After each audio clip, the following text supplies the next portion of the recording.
नमस्कार छात्रों, हिंदी युवक भारती में आप सभी का स्वागत है। हम देख रहे हैं पाठ क्रमांक 5वां गुरुबानी, जिसके कवि है गुरु नानक, और इनका जो समय है वह है 1469 से लेके 1539 तक। आज हम इस कविता का दूसरा भाग अध्ययन करने जा रहे हैं। इससे पहले की वीडियो में हमने कवि परिचय, साथ ही उनकी प्रमुख कृतियाँ, पाठ परिचय, विधा परिचय, इनका अध्ययन किया। और शुरुआत में हमने इस कविता के 2 पद का भी अध्ययन किया, जिसमें हमने भावार्थ और उनके शब्द अर्थ भी देखे, और उस पर आधारित हमने 2 पदों पर आधारित हमने कृति पत्रिका भी देख ली। आज हम उसके आगे का जो पद है उसका अध्ययन करने जा रहे हैं। आइए देखते हैं। मन रे अहि निसी हरि, मन रे अहि निसी हरि, गुण सारी, जीन खीनु पलु नामु न बिसरे, जीन खीनु पलु नामु न बिसरे, ते जन विरले संसारी। ज्योति ज्योति मिलाइए, ज्योति ज्योति मिलाइए, सुरति सुरति संजोगो, हिंसा हऊ में गतु गाए नहीं, हिंसा हऊ में गतु गए नहीं, सहसा सोगो। गुरुमुख जिस हर मनि बसे, गुरुमुख जिसु हर मनि बसे, तिसु मिले गुरु संजोग। यह यहाँ पे तीसरा पद दिया गया है। इसके शब्दार्थ देखिए पहले। अहिनिसी का अर्थ होता है दिन रात, हरि का अर्थ होता है ईश्वर, और सारी का अर्थ होता है स्मरण, पलु यानी पल, बिसरे का अर्थ होता है भूल, और हऊ में मतलब हृदय में। भावार्थ देखो। हे मन, तू दिन रात भगवान अर्थात परमात्मा के गुणों का स्मरण कर, याद करता रहता है। संसार में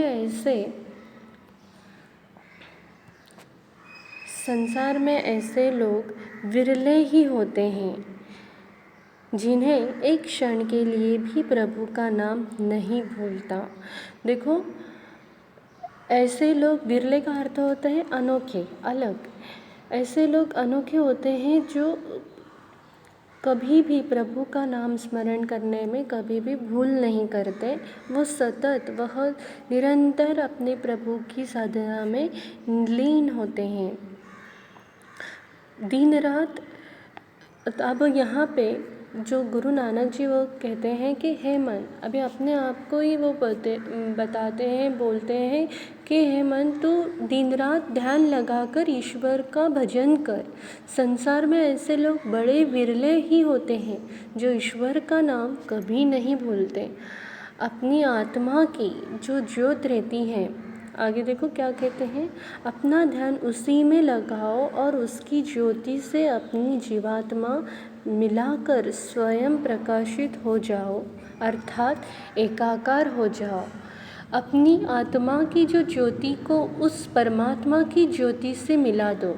जो अपनी आत्मा की जो ज्योत रहती है, जो सकारात्मक जो ऊर्जा होती है, वो उस परमात्मा की ऊर्जा से मिला दो। फिर उनसे प्रेम करने का देखो अवसर मिलेगा। अर्थात वो दोनों ज्योत, परमात्मा की ज्योत और हमारे आत्मा की ज्योत, वो एक होकर एकाकार हो जाएगी। उसमें अपनी सुरती का मेल कर देने से हिंसा, कठोरता व अहंकार दूर हो जाता है। जब यह जो ज्योत होती है एकाकार हो जाती है, तो जो हमारे मन में जो छिपे हिंसा होती है, कठोरता होती है, अहंकार होता है, वह उस प्रेम रूपी साधना से क्या हो जाता है, दूर हो जाती हैं। जो मनुष्य हृदय में भगवान के नाम की माला पहन लेता है, वह सच्चे मन से प्रभु का स्मरण करता है।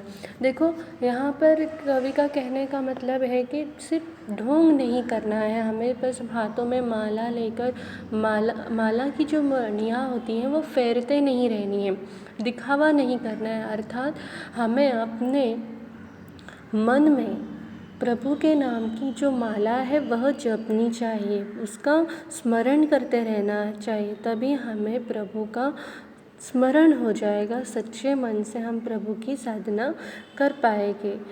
गुरु की शरण में रहकर साधना करता है तो गुरु उसे प्रभु के दर्शन व साक्षात्कार का पूरा अवसर प्रदान करता है। जो गुरु के शरण में रहता है उसे हर सही गलत बातों का क्या होता है, ज्ञान हो जाता है। और इसी में हमें गुरु द्वारा हमें परमेश्वर का क्या होता है, साक्षात्कार हो जाता है। जिसने हृदय में ईश्वर के नाम की माला पहन ली है उसे ही प्रभु के दर्शन होते हैं। यहाँ पे कवि गुरु नानक जी यही समझाना चाहते हैं, अगर हम सच्चे दिल से सच्चे मन से अपने गुरु में अगर हम अपने परमात्मा को देखते हैं या गुरु की साधना करते हैं, परमात्मा की साधना करते हैं, तो हमें प्रभु का जो दर्शन होता है वह सच्चे दिल से प्राप्त हो जाता है। आगे देखो, कहते हैं कवि, तेरी गति मति तू ही जाने, तेरी गति मिति तू ही जाने, क्या को आँखी वखाणे, तू आपने गुप्ता अपने प्रगटू, तू आपे गुप्ता आपे प्रगटू, आपे सब रंग भाणे। साधक सिद्ध गुरु वहु चले खोजत, साधक सिद्ध गुरु वहु चले खोजत, फिरहि परमाणे। समहि बधु पाई इत भिक्षा, समहि बधु पाई इत भिक्षा, तेरे दर्शन कऊ कुरवाणे। उसी के प्रभु खेल रचाया, उसी की प्रभु खेल रचाया, गुरुमुख शोभिस होई। नानक सब जगु आपे वरते, नानक सब जुग आपे वरते, दूजा और न कोई। यहाँ पे शब्दार्थ देखो, वखाणे का अर्थ है बड़ाई या वर्णन, गुप्ता का अर्थ होता है गुप्त कायब, प्रगटु का अर्थ होता है प्रकट, साधक भक्त, कुरवाणे कुर्बानी, सोझी समझदार, जुग यह अर्थ है युग, दूजा दूसरा, वहु का अर्थ है बहुत। अब यहाँ पे भावार्थ देखते हैं। गुरु नानक जी कहते हैं, हे प्रभु, अपनी शक्ति के सब रहस्यों को केवल तुम ही जानते हो और प्रकट रूप भी हो। अब यहाँ पे गुरु नानक जी कहते हैं कि हे प्रभु, आपकी लीला आप ही जानते हो, कोई और उसके बारे में नहीं जान सकता है और ना ही जानेगा। आप अप्रत्यक्ष हैं, आप प्रत्यक्ष भी हैं, आपके अनेक रंग हैं।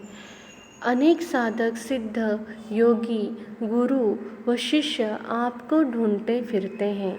यहाँ पे कहने का तात्पर्य है कि प्रभु प्रत्यक्ष रूप से भी है और अप्रत्यक्ष रूप से भी है, उनका अस्तित्व होता है। जिन्होंने बस सच्चे दिल से प्रभु की जिसने नामस्मरण किया तो उन्हें वह दर्शन वहाँ मिल जाता है। अनगिनत आपके भक्त हैं, सिद्ध है, गुरु और शिष्य तुम्हें ढूंढते फिरते हैं। हे प्रभु, जिन्होंने नामस्मरण किया उनको प्रसाद में, शिक्षा में तुम्हारे दर्शन की प्राप्ति हुई है।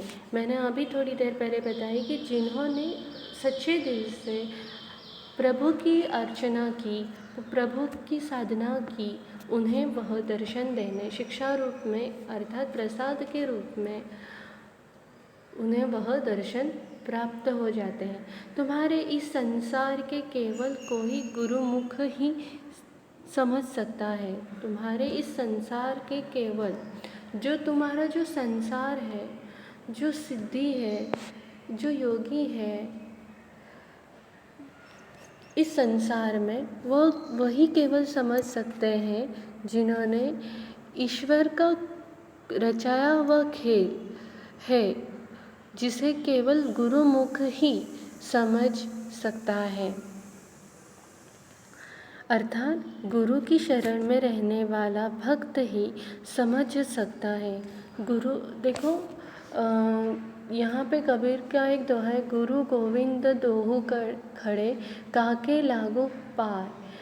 अर्थात गुरु और गोविंद, ईश्वर और गुरु दोनों ही यहाँ पे संत कबीरदास के सम्मुख खड़े हो जाते हैं। तो कबीर जी के मन में प्रश्न आता है कि गुरु और गोविंद दोनों खड़े हैं, तो मैं किसके पहले चरण स्पर्श करूं? तो उन्होंने पहले अपने गुरु के चरण स्पर्श किए, क्योंकि उनके ही द्वारा प्रभु का क्या महत्व है, प्रभु की क्या लीला है, ये उनके द्वारा उन्हें ज्ञान प्राप्त हुआ। तो उन्होंने पहले अपने गुरु के चरण को स्पर्श किया। तो कहने का अर्थ यही है कि गुरु की जो परमेश्वर की जो लीला है, जो संसार है, वह वही जान सकता है जो गुरु के शरण में होता है। तुम्हारे इस संसार में तुम ही युग युग में विद्यमान रहते हो, दूसरा कोई नहीं रहता। अतः तुम ही सर्वकालिक, सर्वव्यापी व सर्वशक्तिमान हो। हर युग में प्रभु आप ही है और इस संसार में कोई नहीं है। बस आप ही, आपका ही अस्तित्व है, आप ही सबकी रचना करते हो और साथ ही आप ही सबको मिटाते हो। तो आप ही इस संसार के सर्वव्यापी और सर्वशक्तिमान हो। इस तरह यहाँ पे गुरु नानक जी ने गुरु की महिमा और प्रभु की महिमा का अंतर दोनों में सम्मिलित किया है। गुरु से ही प्रभु की महिमा का हमें ज्ञान होता है। आगे देखते हैं। देखो, गगन में काल रविचंद दीपक बने, तारका मंडल जनक मोती, धूपमलयानिल पवनु चवर करें। सकल वनराई कुलंत ज्योति, कैसी आरती होई भवखंडना, तोरी आरती। अनाहत शब्द बाजत भैरी। पहले हम यहाँ पे इस पद का हम जो शब्दार्थ है वो देखते हैं। यहाँ पर गलती से भावार्थ हो गया है, वहाँ लिखना है अपने शब्दार्थ। गगन का अर्थ होता है आकाश, रवि का अर्थ होता है सूर्य, मलयानिल का अर्थ होता है मलय पर्वत की ओर से बहने वाली हवा जो ठंडी होती है। वनराई का अर्थ होता है जंगल, अनाहत शाश्वत, बिना बजाए। भेरी ढोल, चंवर का अर्थ होता है पवन, और कुलंत का अर्थ होता है ज्योति या कुलंत का पवन, कुलंत ज्योति, वन। और तोरी का अर्थ होता है तुम्हारी, ज्योति का अर्थ होता है वन।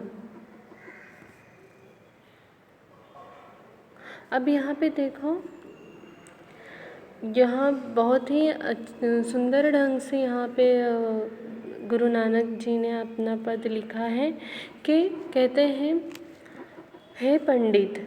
अब उन्होंने हे पंडित कहते हुए, संबोधते हुए कहते हैं कि संसार में दिन रात महान आरती हो रही है, दिन रात महान आरती हो रही है।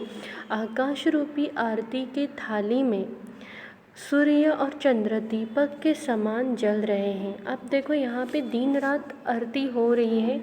उन्होंने संसार का जीवंत उदाहरण लिया है। उन्होंने आकाश में जो स्थापित जो चंद्र है, जो सूर्य है, सूर्य और चंद्र को उन्होंने दीपक की यहाँ उपमा देते हुए कहा है कि आकाश उन्होंने थाली के रूप में माना है। आकाश जो थाली है और उसमें जो दीपक जो दो है, जो सूर्य और चंद्र, ये दो दीपक जो है वह सतत जलते रहते हैं। अगर सूर्य जल रहा है तो रात में, दिन में अगर सूर्य जलता है तो रात में चंद्र जलता है। तारामंडल मोतियों की तरह सुशोभित है। तारामंडल के का अर्थ होता है आकाश में जो स्थापित तारे होते हैं उन्हें वहाँ पे तारामंडल, जो मोतियों की तरह चमक सुशोभित हो रही है। मलय पर्वत से आती चंदन की खुशबूदार हवा का धूप महक रहा है। यहाँ पे उन्होंने मलय पर्वत से आती चंदन की खुशबूदार हवा, उन्होंने यहाँ पे जो धूप मलयानिल पवनु चंवार करे।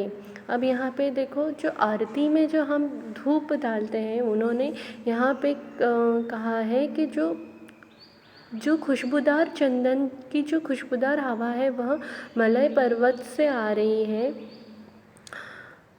महकते महकते हुए वह खुशबू आ रही है। वायु चंवर से हवा कर रही है। वायु का, चंवर का अर्थ है वायु, हवा, जो मलय पर्वत से आ रही है। जंगल के सभी वृक्ष फूल चढ़ा रहे हैं। अब जंगल के सभी वृक्ष, सुबह का वर्णन है तो यहाँ पे क्या कहा गया है कि जंगल में जो भी फूलों के पौधे हैं वह अपने क्या कर रहे हैं, फूलों को खिला रहे हैं, अर्थात वह आपके चरणों में चढ़ा रहे हैं। हृदय में अनहद नाद का ढोल बज रहा है।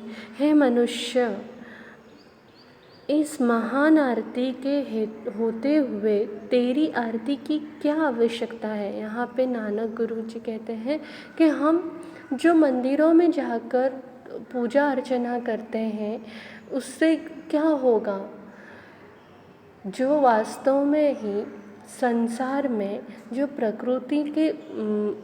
प्रकृति में जो स्थापित जो भी चीज़ें हैं, वस्तुएं हैं, वो अर्थात संसार खुद ही, प्रकृति खुद ही इन परमेश्वर की, प्रभु की वास्तव में आरती करती है। तो हे मनुष्य, इस महान आरती के होते हुए तेरी आरती की क्या आवश्यकता है, क्या महत्व है। अर्थात भगवान की असली आरती तो मन से उतारी जाती है और श्रद्धा ही भक्त की सबसे बड़ी भेंट है। देखो यहाँ पे गुरु नानक जी कहते हैं, अगर परमेश्वर की आरती ही करनी है तो सच्चे मन से करना है, निस्वार्थ होके करना है। हम जब भी जाते हैं तो हमारे मन में बस अपने स्वार्थ के हेतु जाते हैं। कभी भी मंदिर में जाते हुए हम निस्वार्थ होकर नहीं जाते। अपनी लालसा, अपनी लालच को पूरा करने के लिए हम चढ़ावे पे चढ़ावे करते रहते हैं। फिर आप लोग थालियों में ये थोड़े थोड़े फल फूल लेकर मूर्ति पर क्यों चढ़ाते हैं। यहाँ पे गुरु नानक जी कहते हैं कि अगर करनी है, भक्ति करनी है, अर्चना करनी है, पूजा करनी है तो श्रद्धा और सच्चे मन से करो, ना कि थालियों में थोड़े थोड़े फल फूल या मूर्ति पर क्यों चढ़ाते हैं। क्या उसके पास थालियों की कमी है। अब यहाँ पे नानक जी जो है वो कहते हैं कि हम इतने चढ़ावे लेके मंदिरों में जाते हैं, थालियाँ लेके मंदिरों में जाते हैं, तो क्या परमेश्वर के पास उन थालियों की कमी है। अरे आकाश ही उसका नीलम थाल है। यहाँ पे बहुत ही सुंदर ढंग से कहा गया है कि जो प्रभु की जो थाली है वह नीलम, मतलब नीले रंग से भरी हुई वह आकाश की थाली है। सूर्य और चंद्रमा की ओर देखो, वे भगवान की आरती में रहते हुए दीपक है। भगवान की आरती में रखे हुए जो दो दीपक है वह कौन से हैं? तो सूर्य और चंद्र। उसे देखो, ये तारे ही उसके मोती हैं और हवा उसे दिन रात चंवर झुला रही है। हवा उसे झुला रही है, चंदन की खुशबू दे रही है, धूप दे रही है। जो यहाँ पे कहा गया है कि जो प्रकृति का जो यहाँ पे वर्णन किया गया है, बताया गया है कि गुरु नानक जी कहते हैं कि मनुष्य जो आरती करता है वो अपने स्वार्थ के लिए, लेकिन यहाँ पे जो प्रकृति जो दिन रात प्रभु की जो आरती करती है वो निस्वार्थ होकर श्रद्धा से। जो यहाँ पे वर्णन किया गया है कि आकाश का जो नीला था, आकाश को उन्होंने नीली थाली कहा गया है, और उसके जो जो दो दिए हैं जैसे चंद्र और सूर्य, ये उसमें रखे हुए जो दो दिए हैं वो निरंतर जलते रहते हैं। और जो धूप होती है वह चंवर, मलई पर्वत से जो आने वाली जो चंवर हवा होती है वो चंदन की खुशबू से लेकर तक आती है। यहाँ पर गुरु नानक जी ने अपने इन पदों के ज़रिए यही कहा गया, उनका कहने का यही तात्पर्य है कि गुरु और प्रभु इन दोनों का हमें मान सम्मान करना चाहिए। इन गुरु से ही हमें प्रभु की महिमा का ध्यान में महिमा जो रहती है उसका महत्व हमें समझ में आता है। गुरु के कभी भी गुरु को कभी भी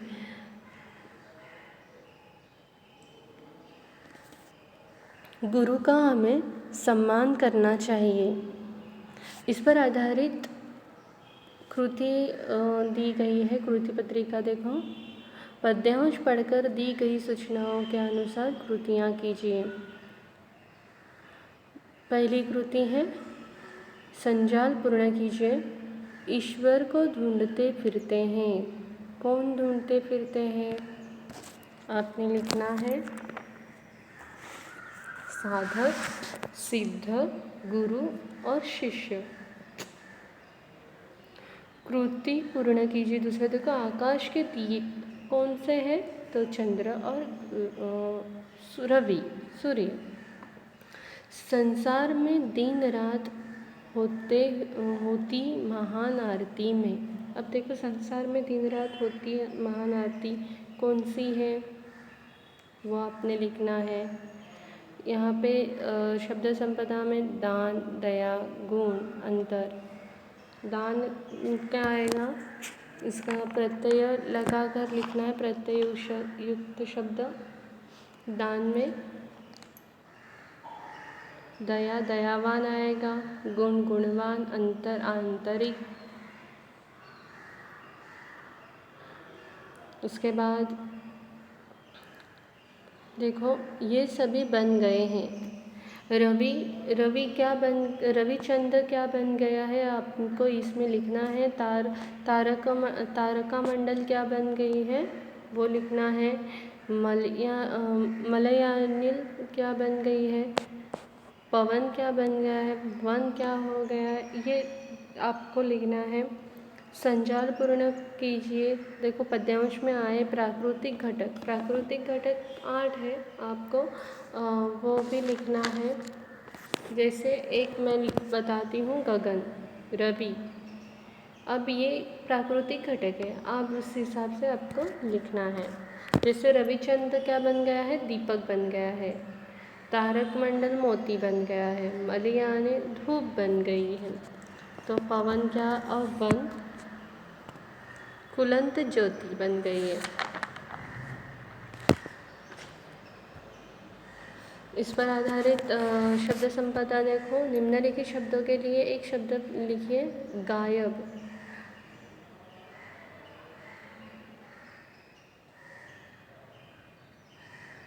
निम्नलिखित शब्दों के लिए यहाँ पर देखो, शब्द संपदा में निम्नलिखित शब्दों के लिए पद्यांश में आए शब्द लिखिए। ये होना चाहिए था, गलती से हो गया है वहाँ। निम्नलिखित शब्दों के लिए आए हुए पद्यांश में शब्द कौन से वो लिखना है। पहले गायब के लिए क्या आया है देखो, गुप्ता आया है, प्रकट, प्रगुट, प्रगटु। पद्यांश में आए शब्द युगम खोज के लिखिए। पूरे पद्यांश में 2 ही शब्द युगम आए हैं, वो देखना है। अभिव्यक्ति, ईश्वर भक्ति में नामस्मरण का महत्व होता है, इस विषय पर अपना मत स्पष्ट कीजिए। उत्तर देखो, ईश्वर को प्रसन्न करने के लिए फल फूल और तरह तरह की मिठाइयाँ की आवश्यकता नहीं है। बाहरी दिखावे से ईश्वर को प्रसन्न नहीं किया जा सकता है, उनसे तो सिर्फ सच्चे प्रेम और भक्ति के भूखे होते हैं। यहाँ तक कि ईश्वर का पूजा पाठ करने के लिए किसी मंदिर में भी जाने की आवश्यकता नहीं है। यदि सुदामा की तरह कोई सच्चे मन से उनका नाम पुकारे तो वह दौड़े दौड़े चले आते हैं। कहते हैं कि ईश्वर से बड़ा उनका नाम होता है। इसी कारण कहा जाता है कि ईश्वर की भक्ति में नामस्मरण का बहुत महत्व होता है। यहाँ पर यह जो पाठ है वो समाप्त हो रहा है।